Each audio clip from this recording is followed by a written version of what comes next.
Hello students, welcome to learn with Inigo's channel. இன்றைக்கி நம்ம என்ன பார்க்க போகிறோன்னா 10th standard social book civics லெசனில் இருக்கிற சாப்டர் 2, அதான் யூனிட் 2ல் இருக்கிற சென்ட்ரல் கவர்மெண்ட் தான். ஃபஸ்ட் லெசன் இந்தியன் கான்ஸ்டியூஷனை பற்றினது.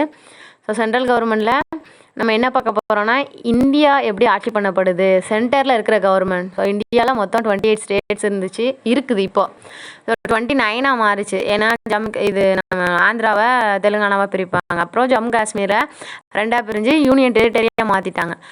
ஸோ யூனியன் டெரிட்டரிங்கிறது முக்கியத்துவம் வாய்ந்த இடங்கள் அல்லது ஒரு சண்டை நடக்கக்கூடிய இடமா இருக்கும். அதாவது சென்ட்ரல் கவர்மெண்ட்டோட கட்டுப்பாட்டு கீழே இருந்தால் நல்லாயிருக்கும். எந்த ஸ்டேட் கவர்மெண்ட்டை அது கொடுத்துட்டா மேபி ப்ராப்ளம் வர சான்ஸ் இருக்குது அப்படின்னு நினைக்கும் போது சென்ட்ரல் கவர்மெண்ட் அதோட தன்னோட கட்டுப்பாட்டு கீழே வச்சுக்கிறோம். ஸோ அந்தமான் நிக்கோபார் தீவுகள், லக்ஷத்தீவுகள், டாமன் டையூ, அப்புறம் தாத்ரா நகர் Haveli, Chhattisgarh, Delhi, Puducherry, Jammu Kashmir.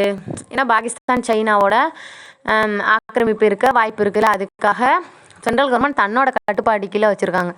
So state government 28 இருக்குது. இந்த மொத்தம் யூனியன் டெரிட்டரிஸ் சொன்னேன்ல, அதில் 2 இடத்துல ஸ்டேட் லெஜிஸ்லேச்சர் சட்டமன்றம் இருக்குது. ஒன்று டெல்லி, இன்னொன்று புதுச்சேரி. ஸோ ஹோலாக 28 ஸ்டேட்ஸுக்கும் சேர்த்து ஒரு அமைப்பு இருக்குது. அதுதான் டெல்லியில் இருக்கக்கூடிய சென்ட்ரல் கவர்மெண்ட். ஸோ டெல்லியில் யூனியன் டெரிட்டரியாகவும் இருக்குது, அப்புறம் டெல்லியில் ஸ்டேட் லெஜிஸ்லேச்சரும் இருக்குது. ஹோல் இந்தியாவுக்குமான சென்ட்ரல் கவர்மெண்ட்டும் அங்கே தான் இருக்குது. ஸோ ஒரு கவர்மெண்ட்னாலே நமக்கு என்னென்ன இருக்குன்னா, legislative, executive and judiciary, the 3 pillars of democracy, இல்லைன்னா 3 pillars of government, 3 organs of government அப்படி சொல்லுவாங்க. சட்டத்துறை, நிர்வாகத்துறை, நீதித்துறை. சட்டம்னா சட்டத்தை இயற்றுதல், நிர்வாகம்னா அதை நிர்வாகம் பண்ணுறது. ஸோ ஒருத்தவங்க மேக் பண்ணுவாங்க, ஒருத்தவங்க எஸ்டாப்ளிஷ் பண்ணுவாங்க, மிச்சம் 2 பேரும் அந்த லாவை ஒழுங்காக செயல்படுத்துகிறாங்களா, அதை ஃபாலோ பண்ணுறாங்களான்னு அவங்கள வாட்ச் ஓவர் பண்ணுறது ஜுடிஷியரியோட வேலை.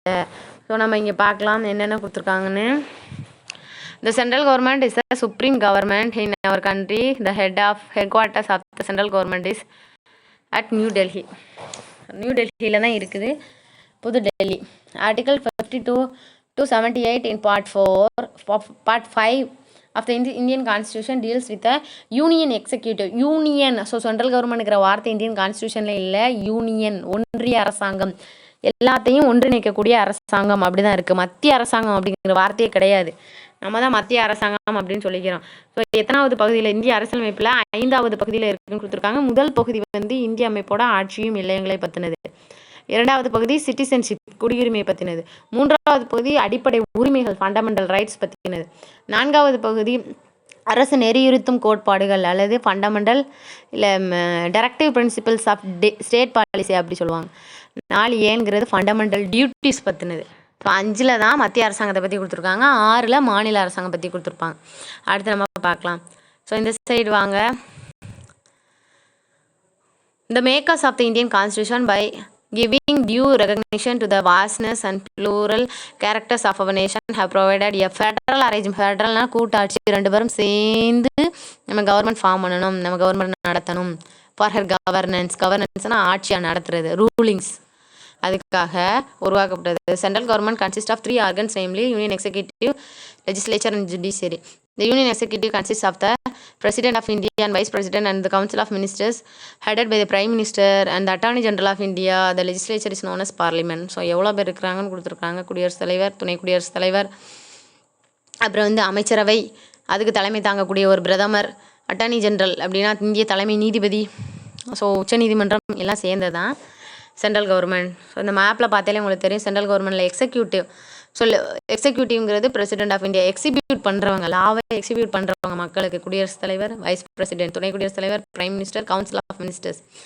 ஸோ கவுன்சில் ஆஃப் மினிஸ்டர்ஸ் யாருங்கிறத நான் எக்ஸ்பிளைன் பண்ணுறேன். அப்புறம் இங்கே என்ன கொடுத்துருக்காங்க, லெஜிஸ்லேச்சர், சட்டத்தை உருவாக்குறவங்கள பார்லிமெண்ட் ரொம்ப முக்கியமான பங்கு வகிக்குது. அடுத்து ராஜ்யசபா, லோக்சபா. ராஜ்யசபாவில் டோட்டலாக 245 மெம்பர்ஸ் இருக்காங்க. அதில் 12 members are nominated by the president. லோக்சபாவில் 545 மெம்பர்ஸ். ஸோ அதில் 2 members were nominated by the president. பிரசிடெண்ட்டுக்கு அதிகமான எக்ஸ்ட்ரா பவர் இருக்குன்னே சொல்லலாம். ஏன்னா ஒரு எம்பி ஆகிறதுக்கு நம்ம ரொம்ப உழைப்பை போடணும், அப்படி தானே?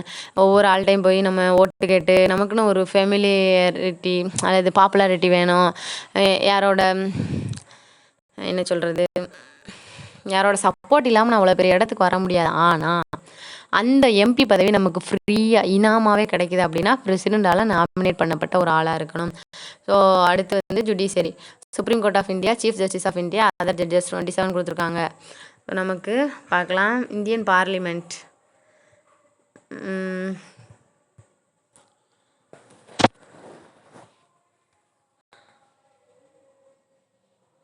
இதான் இந்தியன் பார்லிமெண்ட்டுன்னு எடுத்துட்டோன்னா 2 ரூமாக இருக்குது, மேலவை கீழவை. மேலவையோட பேர் ராஜ்யசபா, கீழவையோட பேர் லோக்சபா. ஸோ இங்கே எத்தனை பேர் இருக்காங்க? 245 மெம்பர்ஸ், அப்படி தானே? இதில் 12 வேர் நாமினேட்டட் பை த பிரசிடென்ட்னு பார்த்தோம். இங்கே 545 மெம்பர்ஸ், இங்கே 2 வேர் நாமினேட்டட் பை த பிரசிடென்ட்னு பார்த்தோம். அப்போ இந்த ரூம் இது வந்து பார்லிமெண்ட். ஸோ இதை பார்லிமெண்ட்டுன்னு சொல்கிறோம். இங்கே உள்ளது வந்து இந்த ரூமோட ஹெட்டு வந்து வைஸ் பிரசிடெண்ட். ஸோ துணை குடியரசுத் தலைவர் தான் இதோட ஹெட்டாக இருக்கிறாரு. கீழே லோயர் ஹவுஸுக்கு வந்து யார் ஹெட்னா ஸ்பீக்கர், சபாநாயகர் அப்படின்னு சொல்லுவாங்க. ஸோ கீழே உள்ள இந்த 545 பேர் இருக்காங்களே, இவங்க தான் they were directly elected by the people, மக்களால் நேரடியாக தேர்ந்தெடுக்கப்படுகிறாங்க. ஸோ 25 வயசு ஆயிடுச்சுன்னா நம்ம என்ன செய்யலாம்? இந்த இடத்துல நம்ம எலெக்ஷனில் பார்ட்டிசிபேட் பண்ணி எம்பியாக உள்ளே போய்க்கலாம். So Rajya Sabha, the upper house is known as Rajya Sabha and the lower house is known as Lok Sabha. Both houses of the members are called MP. 2 மெம்பர்ஸையுமே நம்ம கலெக்டிவாக எம்பின்னு தான் சொல்கிறோம். ஏன்னா இது பார்லிமெண்ட் தானே, அது மேலவையாருனா கீழவையாருனா என்ன, எம்பி தான். ஸோ கீழே உள்ள ரூமுக்கு நமக்கு ஏஜ் லிமிட் 25, மேலே உள்ள ரூமுக்கு நம்ம போகணுன்னா 30 ஆகும். So through the Lok Sabha MPs, Rajya Sabha MPs were elected.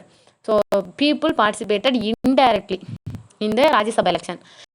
Lok Sabha எலெக்ஷனில் மக்கள் நேரடியாக பார்ட்டிசிபேட் பண்ணி தங்களோட ரெப்ரசன்டேட்டிவ்ஸை சூஸ் பண்ணுறாங்க. அந்த ரெப்ரசன்டேட்டிவ்ஸ் என்ன பண்ணுறாங்க? ராஜ்யசபா எம்பிஸை சூஸ் பண்ணுறாங்க. ஸோ மக்கள் டேரெக்டாக பார்ட்டிசிபேட் பண்ணலை, எனக்கு பதிலாக நீ வந்து அவங்கள சூஸ் பண்ணிடு அப்படிங்கிற மாதிரி நம்ம அவங்கள சூஸ் பண்ண வைக்கிறாங்க. ஸோ இங்கே வந்து என்ன பண்ண போகிறாங்க? இவங்கெல்லாம் சேர்ந்து மீட்டிங் போட போகிறாங்க. மீட்டிங் போட்டு மக்களுக்கு தேவையான திட்டங்களை செயல்படுத்த போகிறாங்க. ஸோ ஒவ்வொரு பில்லையும், ஒவ்வொரு திட்டங்களையும் நம்ம பில் அப்படி சொல்லுவோம். ஸோ பில் அப்படிங்கிறது மசோதா. பில்லு வந்து ஆக்டாக மாறும். ஸோ அந்த ஆக்ட் எப்படி மாறுதுன்னு பார்க்கலாம். இந்த பில்லு ஒன்று ராஜ்யசபாவில் பாஸ் ஆகலாம், அல்லது லோக்சபாவில் பாஸ் ஆகலாம், அல்லது ராஜ்யசபாவில் இன்ட்ரடியூஸ் ஆகிட்டு லோக்சபாவுக்கு வரும். அப்போ 2 ரூம்லையும் இருக்கிறவங்க குறைந்தபட்ச மெம்பர்ஸ் என்ன பண்ணணும்? அதுக்கு சப்போர்ட் பண்ணணும், ஆதரவு தெரிவிக்கணும். And it should be signed by the president of India. அதுக்கப்புறம் குடியரசுத் தலைவர் அதில் கையெழுத்து போடணும். அவ்வாறு போட்டால் மட்டுமே அந்த மசோதா சட்டமாக மாறும். Then only the bill became an act. This is a procedure. So கிடப்பில் கிடக்கும். சிலர் என்ன பண்ணுவாங்க? அதை ஒத்தி வைப்பாங்க. சிலர் இல்லை, சிலர் வேணான்னு சொல்லுவாங்க, சப்போர்ட் பண்ணுவாங்க. ஸோ குறைந்தபட்சமாக 1/3 வந்து சப்போர்ட் பண்ணணும்னு நிறையா ப்ரொசீஜர்ஸ் இருக்குது. ஸோ இதெல்லாம் சேர்ந்து தான் என்ன பண்ண போகிறாங்க? 5 வருஷத்துக்கு அவங்க ஆட்சி பண்ண போகிறாங்க. இப்போ அந்த செலக்ட் பண்ண மக்களால் தேர்ந்தெடுக்கப்பட்ட எல்லா எம்பிகளுமே லோக்சபாவில் இருப்பாங்க. அப்போ எந்த 2 பார்ட்டிஸ் இருக்கும்? அதிக மெஜாரிட்டி பார்ட்டி சுயேட்சையாக நின்று ஜெயிச்சவங்களாம் இருப்பாங்க. ஸோ எந்த பார்ட்டினா கட்சி, எந்த கட்சி அதிகமான எம்பியை வச்சுருக்காங்களோ அவங்கள பிரசிடென்ட் கூட்டிகிட்டு வந்து நீங்கள் கவர்மெண்ட் ஃபார்ம் பண்ணுங்கள், ஃபார் த 5 years நீங்கள் வந்து பிரைம் மினிஸ்டராக இருங்க அப்படின்னு சொல்லுவாங்க. ஸோ ரூலிங் பார்ட்டியோட ஹெட்டு தான் பிரைம் மினிஸ்டராக இருக்கார். அப்போசிஷன் பார்ட்டியும் இருக்கிறாங்க. ஸோ இதில் நம்ம ஒவ்வொரு மினிஸ்டர்ஸாக பார்ப்போம். அதுக்கப்புறம் தான் பிரைம் மினிஸ்டர் என்ன பண்ணுவார்? தனக்கு கீழே இருக்கிற எம்பிஸ் இருக்கிறாங்களே அதில் கொஞ்சம் பேரை செலக்ட் பண்ணி கேபினட் மினிஸ்டர்ஸ், ஸோ மினிஸ்டர் பொறுப்பை கொடுப்பாங்க. ஸோ அப்போசிஷன் பார்ட்டி இருக்குல்ல, அந்த அப்போசிஷன் பார்ட்டியோட head is equal to the cabinet ministers. Cabinet மினிஸ்டர்ஸ்னால் ரொம்ப முக்கியமான பொறுப்புகளில் இருக்கிறவங்க. அதுக்கு ஈக்குவலாக அப்போசிஷன் பார்ட்டியோட ஹெட்டை பார்க்குறாங்க. ஸோ அப்போசிஷன் பார்ட்டியோட ரோல் ரொம்ப முக்கியம். ஏன்னா அவங்க இருக்காங்க. இப்போ நம்மளை ஒருத்தவங்க குத்தம் ஒருத்தவங்க ரெடியாக இருக்கிறாங்க, நம்ம என்ன பண்ணுவோம்? நம்மளோட வேலையை ஒழுங்காக பார்ப்போம்ல. அதே மாதிரி தான் இந்தியன் கவர்மெண்ட்டும். ஐயோ இவங்க குத்தம் சொல்லிடுவாங்களோ அப்படிங்கிற பயத்திலேயே அவங்களும் நல்லா அவங்களோட வேலையை ஒழுங்காக பண்ணுவாங்க. இப்போ லோக்சபா பொறுத்தவரையே they are collectively responsible to the Lok Sabha. யார்? இந்த ரூலிங் பார்ட்டி எம்பிஸ், அதாவது இந்த cabinet ministers are collectively responsible to the Lok Sabha. ஒருவேளை ஏதாவது அவதூறான வழக்கோ, நம்பிக்கையில்லா தீர்மானம், நோ கான்ஃபிடன்ஸ் மோஷன் ஏதாவது பாஸ் பண்ணிட்டாங்க அப்படின்னா என்ன பண்ணணும்? இந்த லோக்சபாவில் இருக்கக்கூடிய பிரைம் மினிஸ்டரும் அவரோட கூட்டாளிகளும் என்ன பண்ணுவாங்க? கலைச்சிட்டு ரீஎலெக்ஷன் வைப்பாங்க. இல்லைன்னா அவங்களோட நம்பிக்கையை அவங்க நிரூபிக்கணும். இவ்வளோ விஷயம் இருக்குது இந்தியன் கவர்மெண்ட்டில். ஸோ நமக்கு பிரசிடெண்ட் கொடுத்துருக்குறாங்க, பார்க்கலாம்.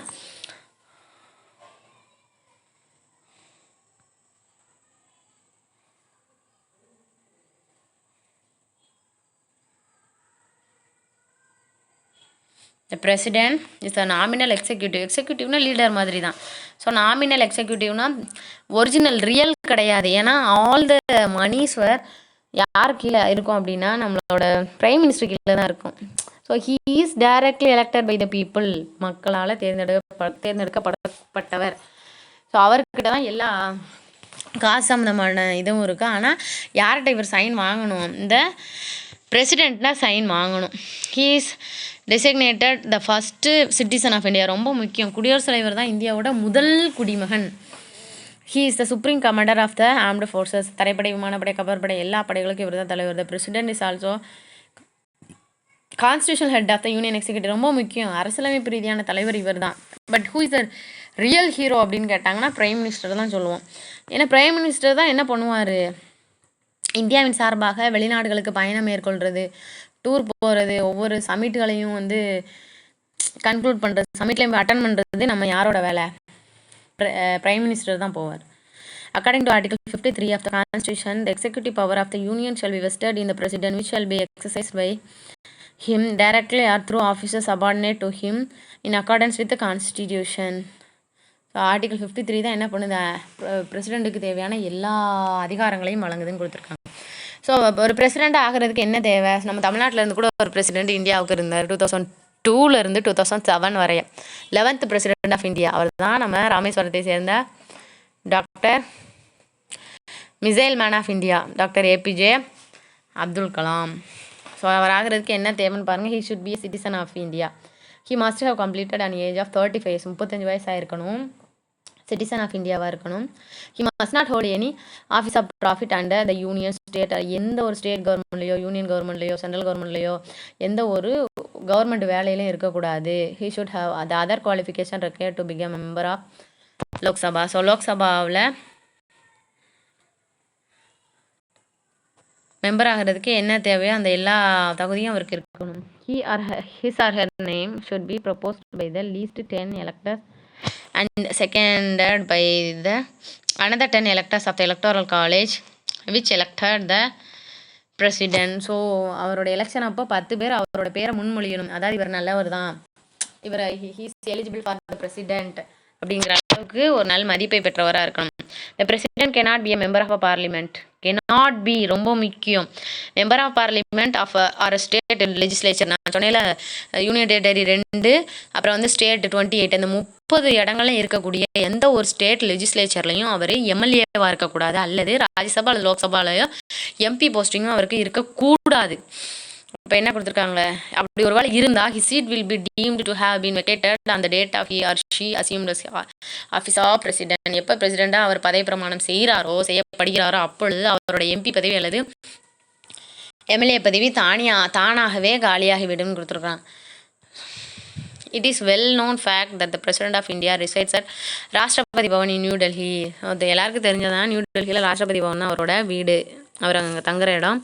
The residence and the office of the president are located in the same building. அவரோட ஆஃபீஸும் அவரோட வீடும் ஒரே இடத்துல தான் இருக்குது.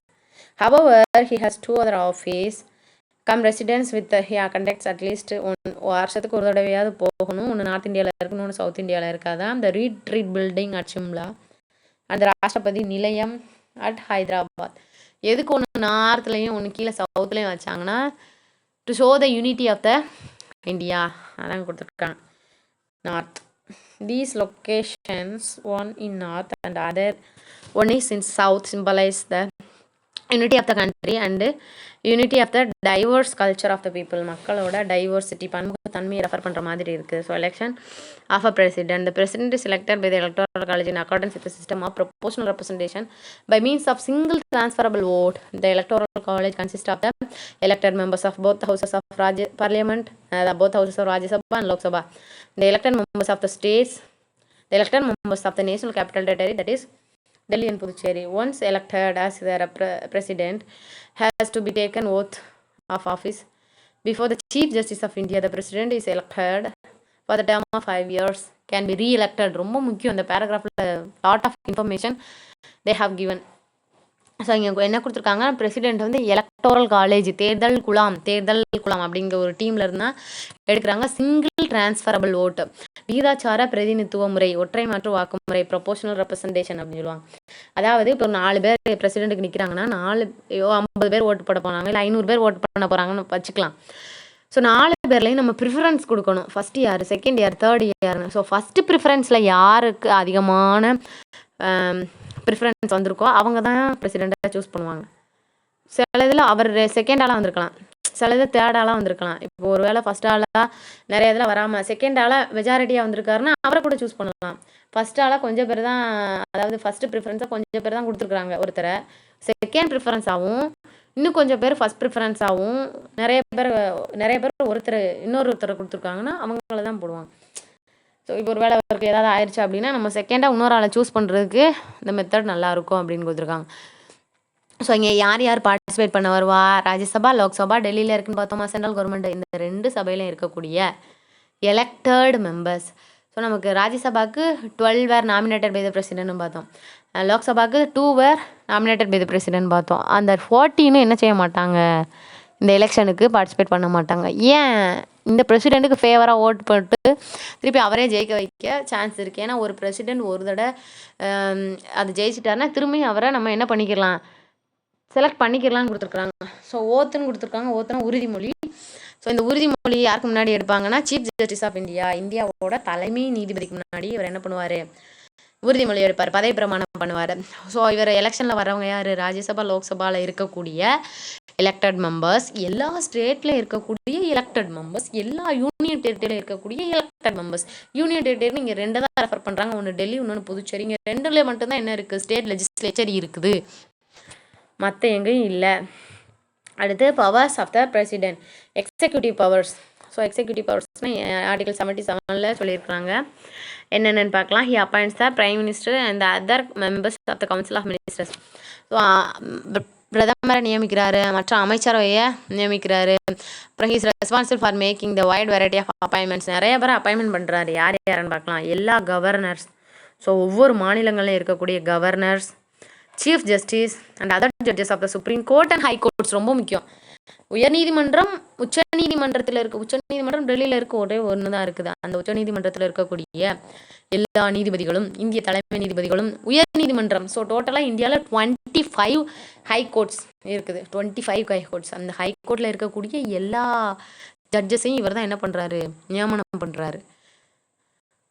அப்புறம் அட்டார்னி ஜென்ரல்னால் நமக்கு வந்து தணிக்கையார் அப்படி சொல்லுவாங்க. அட்டார்னி ஜென்ரல்னால் தலைமை நீதிபதி மாதிரி தான். அட்டார்னி ஜென்ரல் வந்து நமக்கு பிரசிடெண்ட்டுக்கு வந்து லா சம்மந்தப்பட்ட எந்த ஒரு நாலேஜும் இருக்காதுல. ஸோ அதுக்கு ஹெல்ப் பண்ணுற மாதிரி இருக்கிற அட்டார்னி ஜென்ரல். அடுத்து கண்ட்ரோலர் அண்ட் ஆடிட்டர் ஜென்ரல், இவர் தான் தணிக்கையர், ஆடிட்டர். சீஃப் எலெக்ஷன் கமிஷனர், தேர்தல் ஆணையர், முதன்மை தேர்தல் ஆணையர்.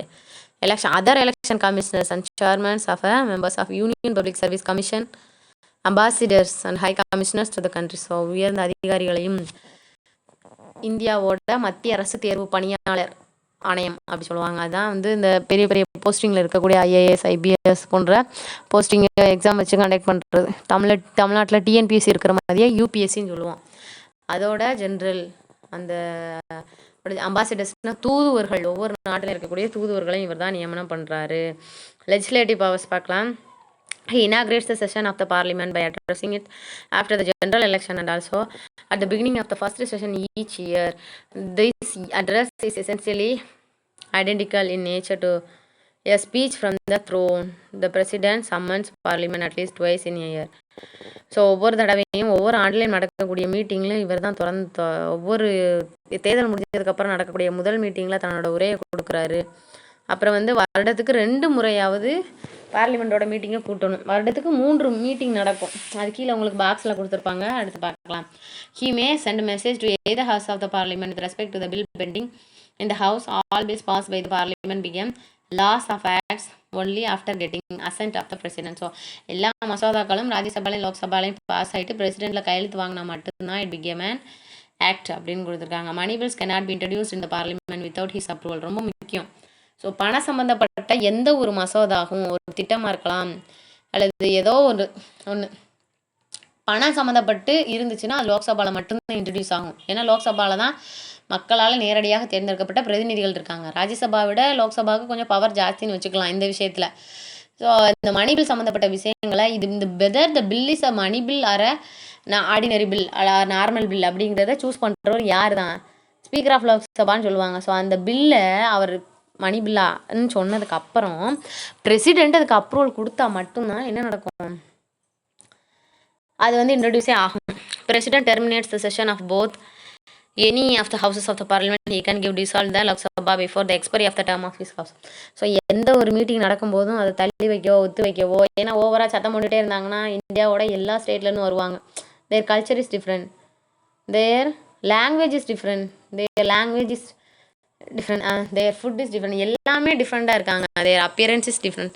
ஸோ அவங்கள்ட்டுக்குள்ள சண்டை வருது சகஜம்தான். அப்படி ஒரு வேலை வந்துகிட்டே இருக்குது, அவங்களோட ஃபீலிங்ஸ் தாட்ஸ் எதுவும் ஒத்து போகல அப்படின்னா அந்த கூட்டத்தை கலைக்கவோ ஒத்தி வைக்கவோ யாருக்கு அதிகாரம் உண்டு? நம்ம பிரசிடெண்ட்டுக்கு அதிகாரம் உண்டு. அடுத்து பாருங்கள், he nominates 12 persons who are. So 12 பேரை நான் வந்து ராஜ்யசபாக்கு என்ன பண்ணலாம், இவர் நாமினேட் பண்ணலான்னு சொன்னேன். அது சும்மா இங்கே வாப்பா நீ வந்து எம்பிஆர்னு சொல்ல முடியாது. அவங்க எதில் எக்ஸ்பர்ட்டாக இருக்கணும்னு பாருங்கள். லிட்ரேச்சர், இலக்கியத்தில், science, sports, art and social service to the Rajya Sabha.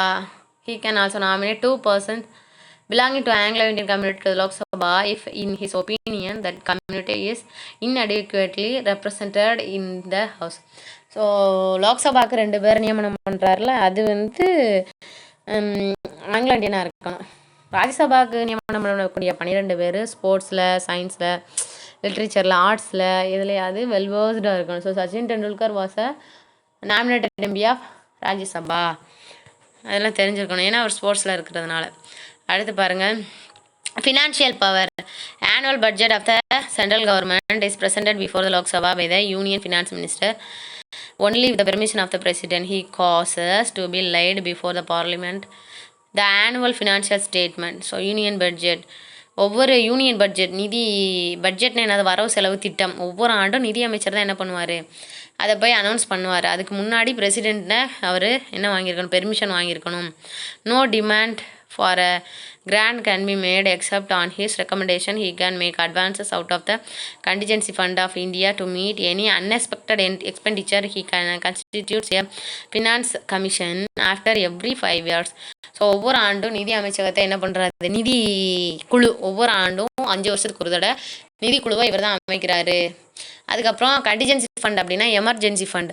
இப்போ வந்து ராஜ்யசபா லோக்சபாவில் பாஸ் ஆகிட்டு அதுக்கப்புறம் தான் திட்டமாகணும்னு சொல்லியிருக்கேன். இப்போ திடீர்னு ஒரு சுனாமி வருது அல்லது ஒரு வெள்ளம் வருது அப்படின்னா அந்த ஒரு குறிப்பிட்ட காசை நம்ம வச்சுருப்போம்ல எமர்ஜென்சிக்காக, கண்டிஜென்சி எமர்ஜென்சி. அப்போ அந்த ஃபண்டு எங்கே இருக்குன்னா நம்ம பிரசிடெண்ட்டு தான் இருக்கும். பிரசிடெண்ட் அப்போ வந்து எல்லா ஸ்டேட்லையும் இருக்கிற எம்பிஸ் வாங்கப்பா நான் மீட்டிங் போடணும் அப்படின்னு சொல்ல மாட்டார். எதிர்பாரா செலவுகள், அதுக்கு அன்எக்ஸ்பெக்டட் எக்ஸ்பெண்டிச்சரை செலவு பண்ணுறதுக்காக அவர் கையில் கொஞ்சம் காசு இருக்கும். ஸோ இதெல்லாம் இவரோட ஃபினான்ஸ் பவர்.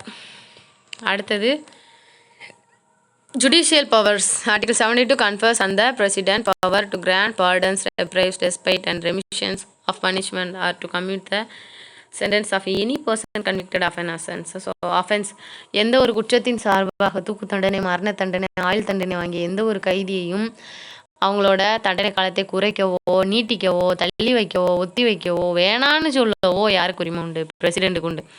கவர்னருக்கு இந்த உரிமை இருக்குது, ஆனால் கேன்சல் பண்ணுற அதிகாரம் கவர்னர் கிடையாது. இவருக்கு அந்த கேன்சல் பண்ணுற அதிகாரம் கூட இருக்குது. அதான் ஆர்டிகல் 72 சொல்லுது.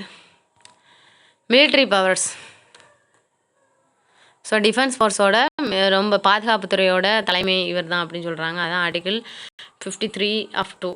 அடுத்து diplomatic powers. The president appoints Indian diplomats to other countries. receive foreign diplomats. So வெளியேருந்து இங்கே, ஃபாரின்லேருந்து இங்கே வருகை தரக்கூடிய எல்லா அதிகாரிகளையும், இல்லை இங்கேருந்து அங்கே போகிறவங்க எல்லாத்தையும் இவர் தான் வழி அனுப்பி வைக்கிறாரு, வரவேற்கிறாரு. The ambassador designate becomes ambassador after calling on the president and presenting his credentials. All treaties and agreements with foreign states are entered into in the name of president. Emergency powers. The president has been empowered by the constitution to proclaim national emergency under Article 352, state emergency under Article 356 and financial emergency under Article 360. இது first லெசனே இருந்துச்சு. So national எமர்ஜென்சினா India ஃபுல்லும் போடப்படக்கூடியது. ஏதோ ஒரு முக்கியமான காரணத்துக்காக India ஃபுல்லும் குடியரசுத் தலைவர் ஆட்சி அப்படின்னா மாநில அரசாங்கங்களோட ஆட்சி என்ன ஆயிரும், செல்லாதாயிரும். ஸோ இந்தியாவில் இதை போட்டிருக்காங்க. இந்தோ பாகிஸ்தான் வார், இந்தோ சைனா வார் அப்படி 1975, 1962, 71 அப்படிலாம் போட்டிருக்காங்க. அடுத்து வந்து ஸ்டேட் எமர்ஜென்சினா அந்த பர்டிகுலர் ஸ்டேட் மட்டும் கவர்னன்ஸ் நல்லா இல்லை அப்படின்னு கவர்னர் ஃபீல் பண்ணார் அப்படின்னா பிரசிடென்ட்டுக்கு இன்ஃபார்ம் பண்ணுவார். So instead of a president, governor can rule over the state. Particular ஸ்டேட்டுக்கு மட்டும் போடுவாங்க. அதுதான் ஆர்டிகல் 356. ஃபினான்சியல் எமர்ஜென்சினா நாட்டோட நிதி நிலைமை ரொம்ப மோசமாக இருக்கும்போது போடப்படுறது. ஸோ இந்தியாவில் இதுவரையே இது போடவே இல்லை. Kerala and Punjab are the states where the president's rule was imposed for maximum number of times 9 times both இந்த ஸ்டேட். கேரளாலையும் பஞ்சாப்லேயும் தான் அதிகமாக போட்டிருக்காங்க. அது 9 முறைன்னு கொடுத்துருக்காங்க. ரிமூவல் ஆஃப் த பிரசிடெண்ட்டை எப்படி ரிமூவ் பண்ணலாம் அப்படின்னு கொடுத்துருக்காங்க. President may by writing under his hand address to the vice president resign his office. So குடியரசுத் தலைவர்கிட்ட எனக்கு வேலை பிடிக்கலன்னு எழுதி கொடுத்துட்டு போகலாம். ஏன்னா நாட்டிலே உயர்ந்த மனிதர் அவர் தான், இந்த ஃபஸ்ட்டு சிட்டிசன் ஆஃப் இந்தியான்னு சொல்கிறோம். அவருக்கே இந்த வேலை பிடிக்கல அல்லது ரிசைன் பண்ணணும் அப்படின்னா என்ன பண்ணுவார், அவருக்கு அடுத்து இருக்கிற ஆள்கிட்ட தான் கொடுக்க முடியும். The president may for violation of the constitution be removed from the office by impeachment in the manner provided in article 61. So இம்பீச்மெண்ட்னா அவர் பதவி விலக்கிறது தான். அது ஆர்டிகல் 61 சொல்லியிருக்கிறாங்க. The impeachment action can be brought about in the form of resolution in either house of the parliament. It must be supported by not less than 1/4 of the total strength of the house for its introduction. The president shall, in spite of the conclusion of his term, continue to hold his office until his successor enters upon his office. So 2 Rajya Sabha லோக்சபாவில் இருக்கிற MPs என்ன பண்ணணும், இவர் தவறான வழியில் against கான்ஸ்டியூஷனாக இருக்கார் அப்படின்னு feel பண்ணாங்கன்னா 400 பேர் இருக்கிறாங்கன்னா 100 பேர் இவர் ரிமூவ் பண்ணலாம் அப்படின்னு இவருக்கு சப்போர்ட் பண்ணணும். அப்போனா தான் என்ன பண்ண முடியும், இவரை ரிமூவ் பண்ண முடியும். அதெல்லாம் ரொம்ப கஷ்டம். ஒரு வேலை அப்படியே பண்ணினாலும் அவர் என்ன பண்ணலாம், புதுசாக இன்னொரு ஆள் வர வரையும் அந்த வேலையில் இருந்துக்கிடலாம் அப்படின்னு கொடுத்துருக்காங்க. So thank you students. இந்த ஃபஸ்ட்டு வீடியோவில் நம்ம பிரசிடெண்ட்டை பற்றி மட்டும் பார்த்துருக்கோம். லைட்டாக ஒரு இன்ட்ரடக்ஷன் பார்த்தோம். ஸோ இந்த செகண்ட் அடுத்து வரக்கூடிய கிளாஸில் நம்ம செகண்ட் பார்ட் 2ல் வைஸ் பிரசிடெண்ட், அப்புறம் வந்து மினிஸ்டர்ஸ், ராஜ்யசபா, லோக்சபா, அப்புறம் வந்து நம்ம ஜுடிஷியரி அதை பார்த்துலாம். நம்ம டீட்டெயிலாக எக்ஸ்பிளைன் பண்ணும்போது தான் லெசன் கொஞ்சம் ஈஸியாக இருக்கும்.